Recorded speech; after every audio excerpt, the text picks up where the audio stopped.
ሰላም ጤና ይስጥልን የተከበራችሁ አድማጭ ተመልካቾቻችን እንደምን አላችሁ? የሰዓቱን አጫጭር መረጃዎች ይዘን መጥተናል። አብራችሁን ትቆዩ ዘንድ ተጋብዛችኋል።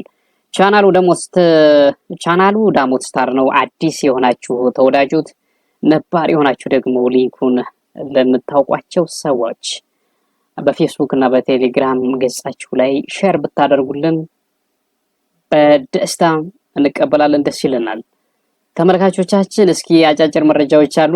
በጣም በሚገርም ሁኔታ በርካቶቹ እየተነጋገሩበት ያለው ሁኔታ አለ። እሱንም ወደ እናንተ እናደርሳለን። አንዳንዴ የብልጽግና አክቲቪስቶች ልክ አንዳንዴ ኮምፓሱ ስተው ያልሆነ ነገር ሲዘባርቁ ይስተዋላሉ። እስኪ ወደ መጀመሪያው መረጃ ነው ዘላችሁና አንድ የብልጽግና አክቲቪስት ነኝ ደጋፊ ነኝ የሚል ግለሰብ አለ። አዲስ አበባ ጠበብ ያለች ቢሮ ከብልጽግናው ተሰጥቶታል። ለዛች ቢሮ ተወሽቆ በርካታ ነገሮችን ሲለፈልፍ የሚውል ግለሰብ አለ። መምህርነት ያው አላዋጣም ብሎ ያው አሁን ተጠግቶ በጣም ሀብታም ሆኛለሁ ብሎ ነው የሚያወራው። ምክንያቱም አንድ ዩኒቨርሲቲ መምህር ነበር፣ የአምቦ ዩኒቨርሲቲ ታውቁታላችሁ። ስዩም ተሾመ ኦሮማራን እኔ የፈጠርኩት ብሎ የሚደሰኩር ከምላሱ አብይ አህመድ አይጠፋም አብቹ ሲል የሚውል ግለሰብ ነው። ትናንትና አንድ የሆነ ነገር ሲናገር ሰማና ፒክ አድርገን ቀንጭበን አመጣ ነው። ዘረኝነት ያስጠላኛል፣ የኔ መርሄ ነው፣ አንድ ብሔር የበላይ ልሆን ሲል በጣም ያንገሸግሸኛል ብሏል ተናግሯል። እንግዲህ በተዘዋዋሪ አብይ አህመድን ትንሽ ሸንቆጥ ለማድረግ ቢሆን ያው ችግር የለውም፣ ግን የብሔር የበላይነት እንደሌለ ነው አክት የሚያደርገው ወይም የተናገረው። አሁን ፍጹም የለም የብሔር የበላይነት እያለ ነው። አንዳንዶቹ ስዩም ተሾመ ያው ሲቅም ሪያሊቲውን ያወራል ይላሉ፣ ግን እንደሌለ ነው አክት የሚያደርገው። አቢቹ ላይ እንደዛ የለም፣ የአንድ የብሔር የበላይነት አገዛዙ ውስጥ የለም እያለ ነው። ለማንኛውም እንስማውና እንመለሳለን። እስኪ ምን እንደሚል እንስማ። ሶማ ትግራይ ውስጥ እኮ መምህር ሁሉ አልነበረም። አልቋ ትግራይ ሲነበር ትንሽ ደረጃ ትምህርት ቢሮ ውስጥ መምህር አልነበረ። ትምህርት ቢሮ ሲነበሩ ሰዎቹ በሙሉ አምጥተው አዲስ አበባ ሾማቸው። አብቼ የመጣ አሁን ያናስወገዳል። ያን ባስወገድ ደግሞ ማግስት የኦሮሞ ተረኛ ደግሞ ሹክ ብሎ መጥቶ ባዴ ስሪ እየተሰበሰበ ከአዳማና ከዙሪያው እንዳለ መጥቶ በቃ አዲስ አበባ ላይ ስግ ካረከው ምን ይሆን ነበር? ተቃጥዬ ሞት ነበር። ምን እሱ ነው እሱ እንደሆነ ከሸሪ ስለምን ለምን እሱ የአንድ ብሔር የበላይነት በቃ አዋጣም አይሆንም ነው የምለው። እንደዚህ ነው የሚያንገፈግፈኝ። ታዲያ ምን ይሁን? እኩልነት ኢትዮጵያን ያፈርሳታል። ለዛ ሁሉ የሚያስፈራው የአንድ ብሔር የበላይነት የአንድ ብሔር ስግብግብነት እኔ ይሁንልኝ ማለት ሌብነት ስሜት ኢትዮጵያን ያፈርሳታል። አንተ እንዳትበላ ፈልጌ የለው አፈር ብላ አንተ ግን ኢትዮጵያን የሚያፈርስብን አገርም የሚያፈርስብን ከሆነ ዋጋ የለንም። ይኖርም ኢትዮጵያ የተመሰረተችበት እሴት እሷ አይደለም። እኩልነት፣ ፍትሃዊ ተጠቃሚነት፣ አብሮነት የሚል ነው። አድዋ እሱ ነው። ገባ? አድዋ ላይ ወተን ሞት የሁላችንም መብት እንዲከበር ነው። ይሄ ነው ፕሪንሲፕል። አሁን እዚህ ጋር ዴፊኒሽኑ ነው። አንድ የብሔር የበላይነት ማለት ኦሮሞ የበላይ ነው ማለት እንዳልሆነ እኛም እናውቃለን። አንድ ህዝብ እኮ ሌላ ህዝብ ላይ የበላይ ነው ብሎ ማንም ፖለቲካ ላይ ማንም አውርቶም አያውቅም። ኦሮሞ አሁን የሁሉም የበላይ ነው እያልን አይደለም። ኦሮሞ የሁሉም የበላይ ነው፣ ኦሮሞ እየገዛ ነው እየቀጠቀጠ ነው እያልን አይደለም። አንድ ፓርቲ በኦሮሞ ብሔር ውስጥ ተደብቆ ኦሮሞ ነኝ እያለ ኦሮሞ ሳይሆን ሌላውን ብሔር ለመጨቆን የሚሄድበት ርቀት ነው። አብይ አህመድ ከኦሮሞ ማህበረሰብ አንዳንድ ሆዳሞችን መርጦ ራሱ የሚያዛቸው እንደፈለገ የሚያሽከረክራቸው ግለሰቦችን 200 150 ባለስልጣናት አሉ ከኦሮሚያ የተመለመሉ። እነዚህ ግን ኦሮሞን ይወክላሉ ማለት አይደለም። ግን ከአንድ ብሔር ነው የተሰባሰቡት። ከአንድ ብሔር ተሰባስበው ኦሮሞን አለውልህ አናስበላህም እኛ ያንተ መከታ ነን እያሉ እነሱ ኦሮሞ ስር ተደብቀው ሌላውን ለመበዝበዝ፣ ለመጨቆን፣ ለማሳደድ፣ ለመግደል ይሄ ድሮ የያዙትን ቂማቸውን ይሄ ጥላቻቸውን ደብቀው የፍሮንት ላይ መጣው እየሰሩ ያሉ ናቸው እንጂ ኦሮሞ ሌላውን ብሔር እየጨቆነ እያሳደደ እየቀጠቀጠ ነው አላልንም። አንድ ብሔር የሌላው ብሔር የበላይ ሆኖ ማያውቅም። በህዋት ጊዜ ህዋት የሚባል ቡድን እንጂ ትግራይ አይደለም። ትግራይ የትግራይና ስትሰቃይ ነበር። በእርዳታ ላይ ምናምን ነበሩ። ዱቄት፣ ስንዴ ምናምን ከካናዳ ከአሜሪካ እና የበላይ የሆነ ብሔር የለም። ይሄ ቡድን ነው። የሆነ ሪጌም አለ። ይሄ ኦህዴድ ውስጥ ያለው የአብይ አህመድ ክንፍ አሁን እንዲያውም ከጅማ ነው በርካታ ኃይል እያሰባሰበ ያለው ተብሏል። ከጅማ ሌላውን አላምን ብሎ እና ይሄ ከአንድ አካባቢ የመጣ አይደለም። በተደጋጋሚ ለምንድን ነው ያልሆነ ነገር እንዲያው የሆነ የሚጣፍጥ ነገር የሆነ ትንሽ እንኳን የሚቀመስ ነገር እንዲያው ባይዋጥ እንኳን የሚቀመስ ነገር ለምን አታመጡ?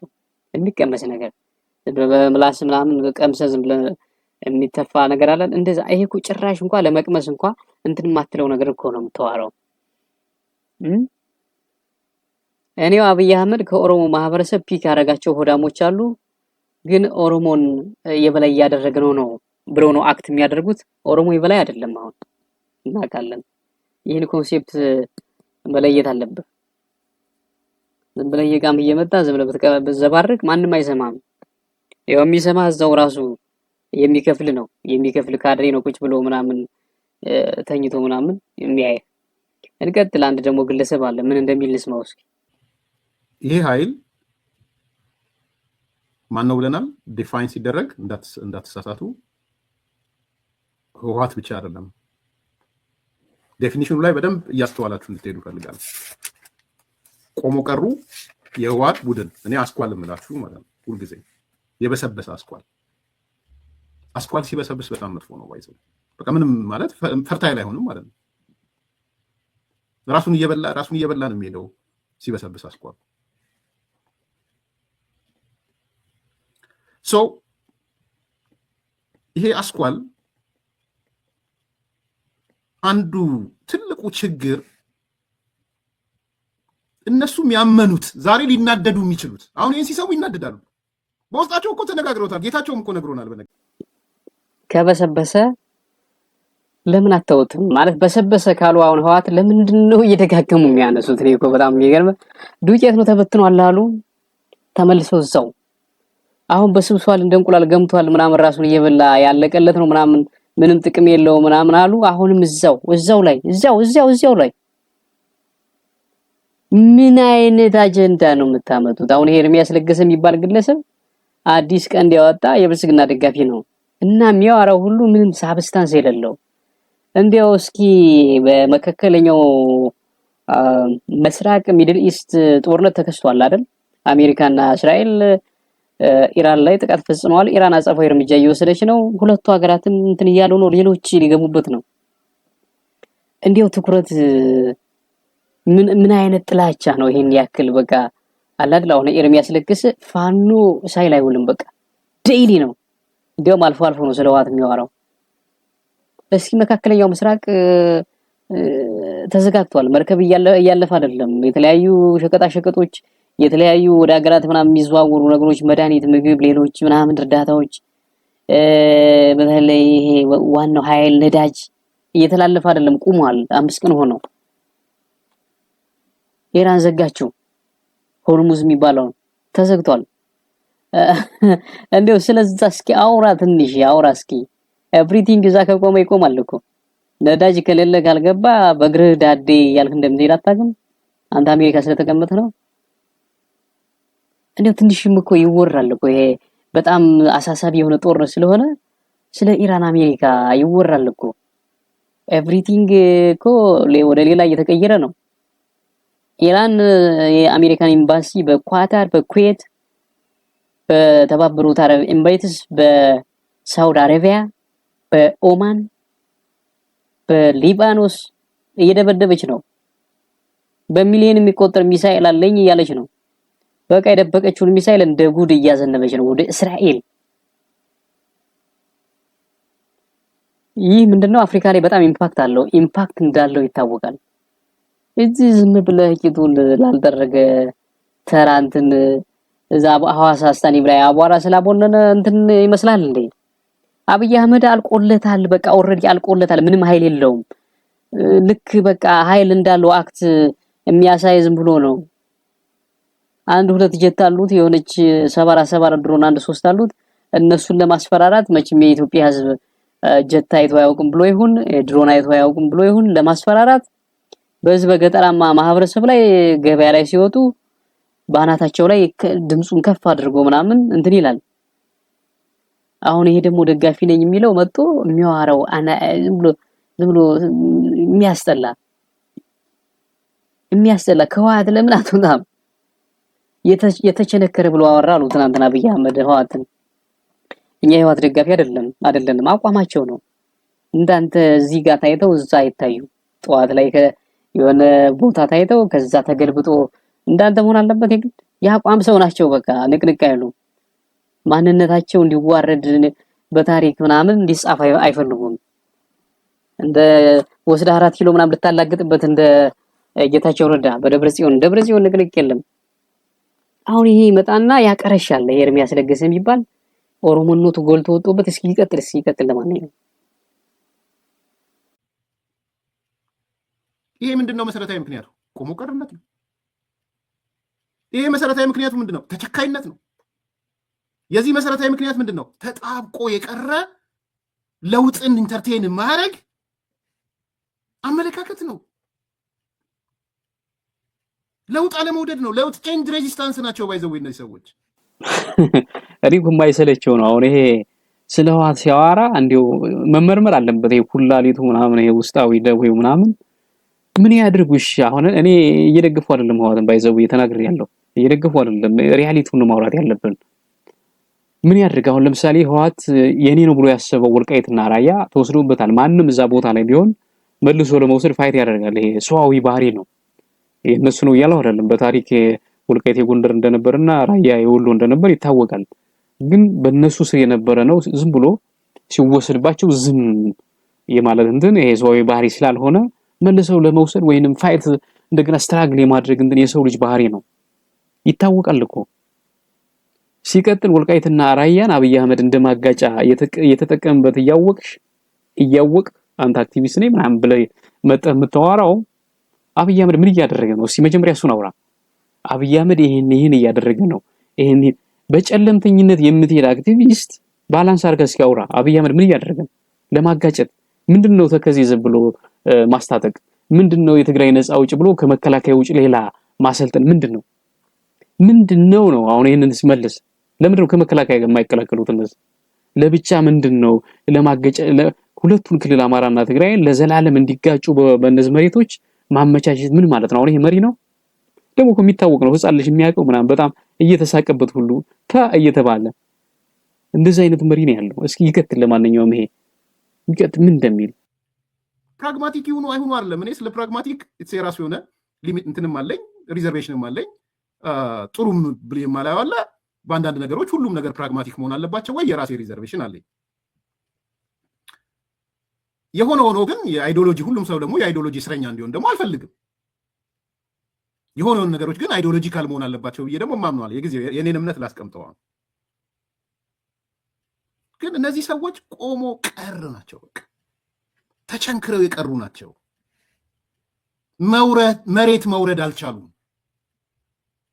አዲስ ነገር ለመስማት ጆሮአቸው ዝግጁ አይደለም ህሊናቸው ዝግጁ አይደለም አይምሮአቸው ዝግጁ አይደለም መስመር ኃይሊና ነው ሰው እንዴት 50 60 ዓመት በጫካ የነበረው መስመር ስልጣን ላይ ሆኖ መስመር ጉሬላ ፋይት ሽምቅ ውጊያ ላይ መስመር የኮንቬንሽናል ጦርነት ላይ መስመር ዓለም ተገለባብጧል በጣም ዓለም እኮ ተቀይሯል ግልብጥብጥ እኮ ነው የወጣው ግሎባላይዝ በፊት ቀዝቃዛው ነበረ ቀዝቃዛው ዘመን ኮልድ ዋሩ ነበር ያ ጊዜ ዓለም አንድ ብቻ ነበር የነበረችው ቀጠለና ባይፖላር ሆነ ቀጥሎ መልቲፖላር ሆነ ቀጥሎ ግሎባላይዜሽን ሆነ አሁን ደግሞ ወደ ዩኒፖላር እየመጣች ነው ወዘተ ዓለም እንደዚህ ድብልቅልቅ እየወጣ ነው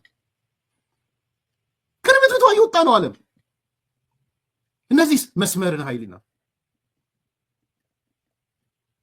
እዛ ካሊፎርኒያ ያለችው ጭራቀረሽ እንደዚህ ምላር ለንክር ያለችው ፖለቲካ ውስጥ ምንም የምታውቀው ነገር የለም በነገራችን ምንም የኢትዮጵያ ፖለቲካ ሀባ አታውቅም ስለሷ ላወራ አይደለም እንደው ስለ ልታወራ ነው እንጂ በነገራችን ላይ ግለሰቦችን ሁሉ እየዘለፈ ነው። እኔም እየዘለፉት ነው ባይዘው ይሄን ግለሰብ ማለት ነው። እንግዲህ ማንን ይሁን እየዘለፈ ነው። ማርያማዊትን ይሁን አይ ዶንት ኖ።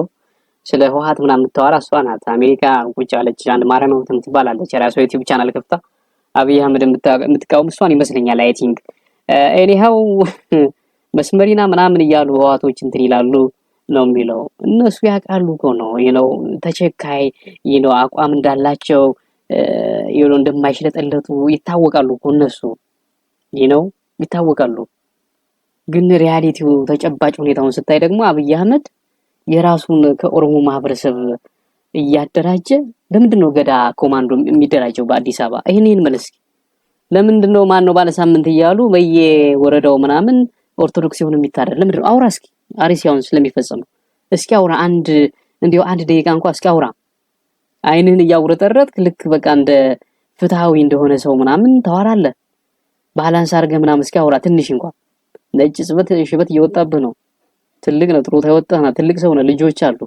ሪያሊቲውን አውራ እስኪ። ለአንተም ጥሩ እንቅልፍ እንድተኛ አሪፍ የሆነ ነገር እንዲሰማ ለማይንድህ አውራ እስኪ አውራ። እኛ ሜቢ ስሜታዊ ነን፣ ወጣቶች ነን፣ የሆነ ነገር ልንል እንችላለን። አንተ አውራ እስኪ ባላንስ አድርገህ እስኪ። ስለ ሚድል ኢስትም አውራ።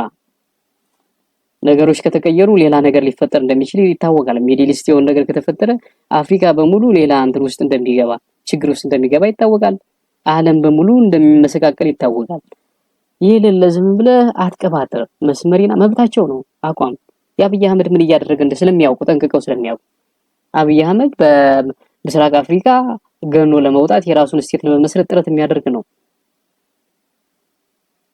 ህወሓትና ፋኖ የሚባለው ሙሉ በሙሉ መጥፋት አለበት፣ ካልጠፋ የኔ ስልጣን አይቆይም ብሎ የሚያምን ነው። ዝም ብሎ መጥፋት ደግሞ የለም። ለምን ይጠፋል? ሰው ናቸው እኮ ወንድ ልጆች ናቸው። በታሪክም ታውቃለህ 30 ዓመት ኢትዮጵያ እንድትበለጽግ ያደረጉ ናቸው። መደባበቅ አያስፈልግም። በርካታ ዩኒቨርሲቲዎች አስፋልት ኮንክሪት ነበር ሀገሪቱ፣ አስፋልት የሰሩ እነሱ ናቸው። በርካታ ተቋማትን ለሀገር የሰሩ ናቸው ህወሓቶች ማለት ነው። ምንድን ነው የምታወራው? ምርጥ ዲፕሎማሲ ነበራቸው ከሌሎች ሀገራት ጋር ምርጥ የሆነ ግንኙነት ነበራቸው። ይሄ ብሔር ብሔረሰቦች የሚለውን እንትን ይበሉ እንጂ በጣም ስማርት የሆነ እንቅስቃሴያቸው አሪፍ ነበር። አብይ አህመድ ምን አደረገ? 8 ዓመት ሞላው። ምን አደረገ ነው? ግጭት። በቃ እኔ ጀግና ነኝ እስኪ ያሳያቸዋለሁ። ይሄ ሰሜኑ የሚፎክረውን አስተንፍሽ ነው ከዛ በኋላ ነው ገነኝ የምወጣው ብሎ የሌለ ያላቅሙ ገጥሞ ምንም ታንክና ባንክ የማይጠቀመው ፋኖን አልቻለውም። ባንክና ታንክ እሱ ራሱ እየተጠቀመ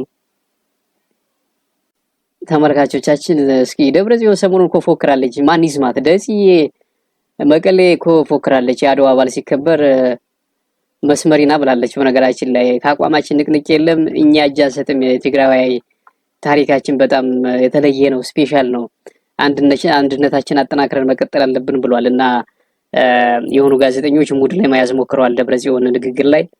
እስኪ እንስማቸው። አንድ የትግራይ ተወላጅ ነው እነ ደብረጽዮን የማይወዳል ድሮ ያው ገርፈውታል አስረውና ቶታሊ በቃ ኢግኖራንት ነው። ይሄ ቶለራንስ የለውም የህወሓትን እንትን ለመስማት። እስኪ እንዳለ ታውቃለህ የ51 ዓመት ታሪካችን ተሰንዶ ለትውልድ መተላለፍ ይገባዋል።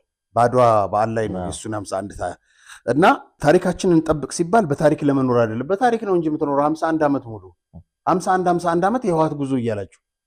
ነገር ግን ታሪኩን የማይጠብቅ ህዝብ ፖምፓሷ ጠፍቶባት ማን እንደነገሮችን ጥቅስ ደግሞ አላውቅም። ውቅያኖስ ላይ እንደምትሰምጥ መርከቡ ታሪኩን የማይጠብቅ ህዝብ ይጠፋል ነው እያልን ያለነው። የህወሓትን ታሪክ የማይጠብቅ ትግራዋይ ተጠፋለህ እየተባልክ ነው። አሜን ብለህ ቅድም እንዳለው ሰውየው አሜን ብሎ ከተገዛ እንግዲህ ምንም ማድረግ አይቻልም።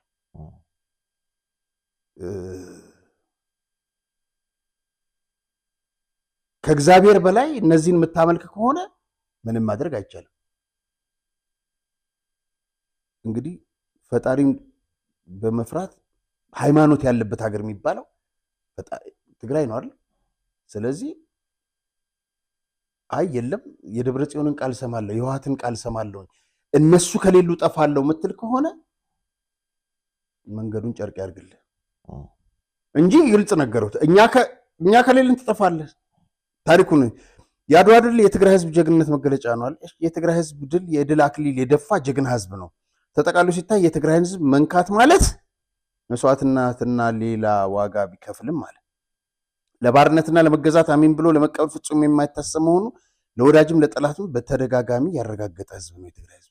እኛ የቀደምት ወላጆቻችን ወራሾች ራሳችን እጃችን በማስገባት ተጨማሪ ድሎች እንትን ለማድረግ እንደሚሰራ ነው የሚገልጸው። እና በጣም በመጨረሻ ምን አለ መሰለህ በህዝባችን ላይ ጄኖሳይድ ያወጀው በትግራይ ሰራዊትና በህዝባችን ብርቱ ክንድና ተጋድሎ ጥቅምት 23 2015 የፈረመውን የፕሪቶሪያው ስምምነት ቀዶ በመጣል የተኮላሸውን ጄኖሳይድ ለማስቀጠል የተዘጋጀ ነው። በጀመርነው አንድነት አደረጃጀት መሰረት እንቀጥል ምናምን ነው የሚለው።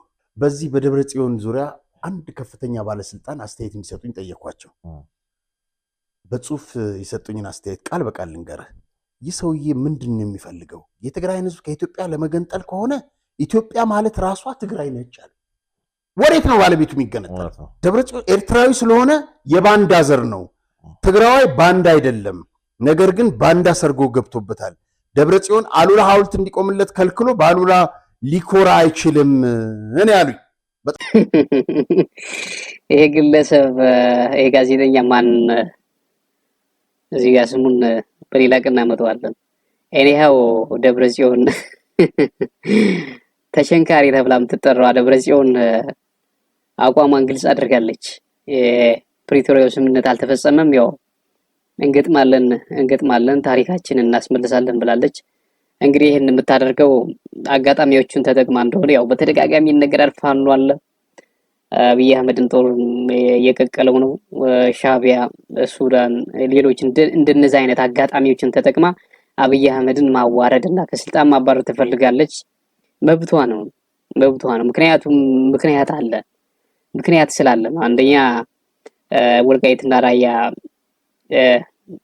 መቋጫ አላገኝም፣ እሱን ትፈልገዋለች። ያው የአማራ ቢሆንም ሁለቱ ግዛቶች ያው እንዴት ተቀምተን እንቀራለን፣ እንዴት በህይወት እያለን ያው መባሉ አይቀርም ሰውኛው ሲታይ ማለት ነው።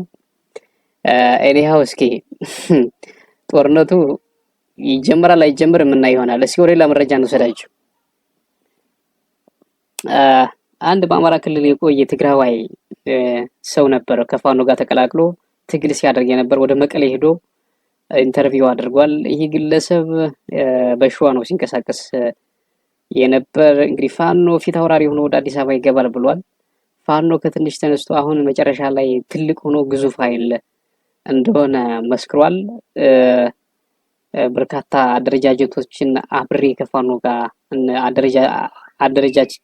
አደራጅቻለሁ ነው የሚለው እና ይሄ ግለሰብ ወደ መቀሌ ሄዶ ህወሓት ጋር ግንኙነት ፓናል ውይይት አድርጓል። እስኪ እንስማውና ኤኒሃው ይሄ ግለሰብ ያው እንግዲህ የፋኖና ህወሓት ጥምረት ምናምን የሚባለው ዝም ብሎ እንደሚወራው እንዳይመስላችሁ። በነገራችን ላይ ሁለቱ እዚህ ግባ የሚባል ግንኙነት የላቸውም ነው። በጣም ዲሌይ ናቸው ፋኖች። መንጠርዘዝ አለ። ይሄ ዝም ብሎ እዛም ሱጥ የሚሉ አይደሉም እና እዚህ ግባ የሚባል ግንኙነት የላቸውም። እኔ አይ ዶንት ኖ እንዲሁ አልፎ ሜቢ እንደሌለ ነው ያለኝ መረጃ የሚያሳየው። ፋኖ በራሱ አቅም በራሱ እንትን ተተኳሽ ከብልጽግናው እንትን እያለ የሚዋጋ ኃይል ነው። ከሻዕቢያ ጋር በተመሳሳይ ይሄ ጽምዶ የሚባለው እንደው አይታችሁ ከሆነ እንዲህ ጎምርቶ አልወጣም። ገና በርካታ ነገሮች አሉ ኮንፊውዝ የሚያደርጉ ከድል በኋላ ከጦርነት በኋላ የሚለው የሚያስማማቸው አይመስለንም። ግን ተጣምረው የገባው የግባ 4 ኪሎ ይሄ ሰውዬ ለምንም አይጠቅምም፣ እንዳንገነጠልም ስልጣን እንዳንይዝም አደረገን ብለው ህወሓቶች ከፋኖ ጋር ጥምረት ፈጥረው ያው ውጊያ ሊከፍቱ የሚችሉበት ፕሮባቢሊቲ ያው ሜቢ ከፍተኛ ነው። አብይ አህመድ ሲያስፈራራ በትግረኛ ትግራይ ምንድነው ህወሓት ከጀመረች አይቀርላትም ሻዕቢያም ትረፍ ብሏል። እንደስማው ለማንኛውም ይሄን ልጅ ምክንያቱም እንደ አብይ በቃ ራሱን ትግሉ ወደፊት እንዲፈጥን ካደረጉት አንዱ ራሱ አብይም ጭምር ነው። ግፍ የሚፈጽመው ሊያንበረክክ ይመስለዋል ህዝቡን፣ ግን ህዝቡን አያንበረክክም። የባሰ ተቆጥቶ ወደ ትግሉ በፍጥነት እየገባና ያሸነፍን እየሄድንበት ያለ ነው። ቀጠናው ትስስር ትግራይና አማራ እኮ ሳይፈልግ ነው እያስተሳሰረው ያለው እና አንዳንዴ የኛ ተጋጣሚ አብይ ማድረጉ እንደ ጸጋ ሁላ ሁላ እንደ ጸጋ ነው የምወስደው ሁሌና በርካታ እውነት ነው ምቾትን ሁሉ ትተን በርካታ ዋጋ ተከፍለበታል እየከፈልን ነው። አሁን ግን የደረሰ ይመስለኛል መቋጫው በቅርብ ይመስለኛል ያየሁት ባለው ነገር። እንግዲህ የፋኖን እድገትስ ያው በአካል አጠገብ ሆነ የምትከታተለው ነው። አንተ ስትገባ የነበረው ፋኖ አሁን የደረሰበት ከድሎቹ ጋር በተያዘ ከተለያዩ አንጻር እድገቱን እንዴት ታየዋለህ የፋኖን? ባይዘይ እጅግ በጣም በሚገርም ሁኔታ መሳይ ወንድሜ የተበተነ ኃይል ነበር ፋኖ ማለት ትጥቅ ሊያስፈታ ሲመጣ ወደ የአቅጣጫው ነበር ተበትኖ መሳሪያውና ህይወቱን ይዞ የወጣው። ከዛ በኋላ 10 20 ሲሆን 20 40 እያለ እየተሰበሰበ ነው አሁን ላለው አንድ አማራ ፋኖ ብሔራዊ ንቅናቄ የደረሰውና በሁለት ዓመት ከምናምን ወደዚህ ፍጥነት ሲመጣ እኔ ስገባ ገና ብርጌድ እየተመሰረተ ነው የገባሁት። ገና በረሃ በጫካ ውስጥ ብርጌድ ሻለቃዎችን ተሰብስበው ወደ ብርጌድ ለመሆን እና እንግዲህ አስበው ከቲም ወደ ሻለቃ ከሻለቃ ወደ ብርጌድ ከብርጌድ ወደ ክፍለ ጦር ከክፍለ ጦር ወደ ኮር ወደ እዝ ከእዝ አልፈን መላው አማራ ያካተተ አሁን አንድ ድርጅት መስርተናል። እጅግ በታሪክ ኢትዮጵያ ውስጥም እንደዚህ በአጭር ጊዜ በርካታ ቀበሌዎች እንግዲህ እኔ በነበርኩበት ከሰም ኮር ላይ አንዷን ብርጌድ እንኳን አንስቼ ነበልባል ክፍለ ጦር ሆናለች። አሁን ነበልባል ክፍለ ጦር እንኳን ስነግርህ 31 ቀበሌ አለ። 28 ቀበሌ በእጃችን ላይ ነው ያለው በዛች አንድ ወረዳ ውስጥ ማለት ነው። 28 ቀበሌ በአሁን ሰዓት እናስተዳድረዋለን እኛ። ፍትህና ግልግል የምንሰጠው እኛ ነን፣ ግብር የምንሰበስበው እኛ ነን፣ ትምህርት የምናስተምረው እኛ ነን፣ ሁሉም ነገር የምናደርገው እኛ ነን እና እጅግ በጣም ፈጣን ነው መሬት ላይ ያለው እውነትና መንግስት በፕሮፓጋንዳ የሚናገረው ለየቅል ነው። በጣም ሰማይና መሬት ነው እና እጅግ በጣም ከምነግር በላይ በጣም ፈጣን ነው። ዳስ ዋይ በዚህ ፍጥነት ዋናው ደግሞ የማህበረሰቡ ያለው ቀበሌ ላይ ነው። ከዛ ወረዳዎችም አሁን እየተያያዙ ነው እንግዲህ ከዛ ዞን 3-4 ከተማ ዞን ነው የሚቀሩት ሙሉ አማራውን ነፃ ለመውጣት ማለት ነው። ከጥቁር አስፋልት ተከትሎ የሚሄደው ውጭ ኦልሞስት የለም እና እጅግ በጣም በሚገርም ሁኔታ በፍጥነት ሄደዋል። እኔ በእርግጠኝነት ሁሉ የምናገረው አለ በአጭር ጊዜ ውስጥ የአማራ ፋኖ ብሔራዊ ንቅናቄ ፊት አውራሪ ሆኖ አዲስ አበባ እንደሚገባ አስረግጬ እናገራለሁ።